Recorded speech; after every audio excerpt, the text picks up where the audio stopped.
I posljednje sam sebe, danas već ćemo raditi koliko su jaki čuvari, to jest oni od Zena što ga čuva, ja njih zovem čuvaj, tako da ono. Tako ljudi, zabratite me na Instagramu, imate link u opisu videa i pridružite se ovom Discord serveru za zabavu, imate isto link u opisu videa, tako ljudi možemo krenuti na ovaj video.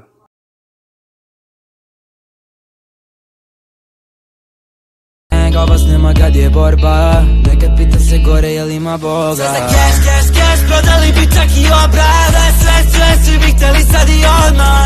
Gang, glava snima kad je borba, nekad pitam se gore jel ima Boga. Tu je lom kad je sjep, tu smo all, bacim plan. Sve ljudi, kako ja mislim koliko su jaki Zenovi čuvari.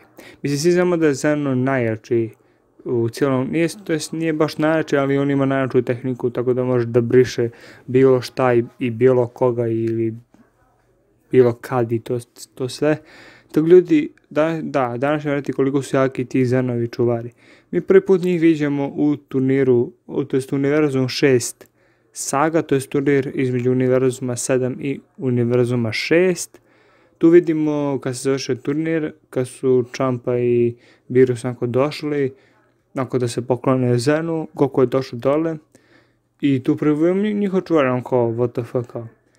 I Goku kad je prišao Zenu da se pozdravio, da kaže ćao ja sam Goku, ovo ono, ovi su odmah došli do njega, nakon zaskočili ga, tog do ono, i ja mislim da, pošto sad ima još 2 čuvara, tako da se ima 4 čuvara, pošto su oni iz budućnosti došli i sad ima 2 Zena, tako da ono to je još više zeznuto i sve to.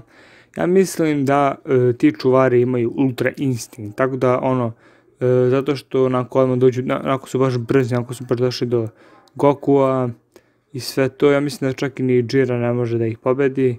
Možda su oni jaki od nekih, možda neko 2-3 anđela, možda nisu od svih.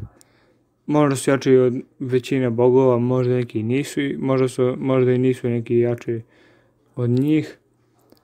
Ja mislim čak ni Goku ni Vegeta ne mogu da pobedi njih dvojicu, makar u full power, bilo čega i bilo šta. Ja mislim da su možda su malo jači od Grand Priest, ali ja mislim da Grand Priest najjači, dok da ono. I ja mislim da Hit ne može uopšte da ih pobedi, znači čak ni Hit sa svojim time speakom, pošto je Hit neki ono plaćeni ubica kao Hitman neki, ja mislim da ne može isto njih da pobedi sve to. Broly čak u full poweru koji je iznerviran, koji uništava sve pre sobom, ja mislim da isto ne može njih da pobedi, zašto bi oni, ono, ne znam, pobedili bi ga baš onako lako. I njih ponovno vidimo tek kasnije, to je ta 4 čuvara, tek u turniru moći, ono, kad su Zenovi gledali, kad su ova 2 Zenova gledali kakav je teren i sve to, i tu je bio Grand Priest, tako da ono. Ja mislim čak ni Vegito, ni Gogeta u Super Saiyan Blue full power ili bilo šta ne mogu pobediti te čuvare, tako da možda te čovjeka uključe full power su baš onako prejaki, tako da ono, i ne znam ljudi, mislim su baš onako jaki čuvari da imaju ultra instinkt i da ono, ne znam, pošto njihova samo vidimo, ne vidimo celu facu, vidimo samo njihove oči i sve to, ali ono, ne znam, možda ćemo ih u budućnosti vidjeti, otkud znamo, tako da ljudi ono, i da, tako da ljudi pišite u komentarima što vi mislite o ovoj teoriji i sve to, tako ljudi, do sljedećeg vidjeti, ljudi, veliki pozdrav.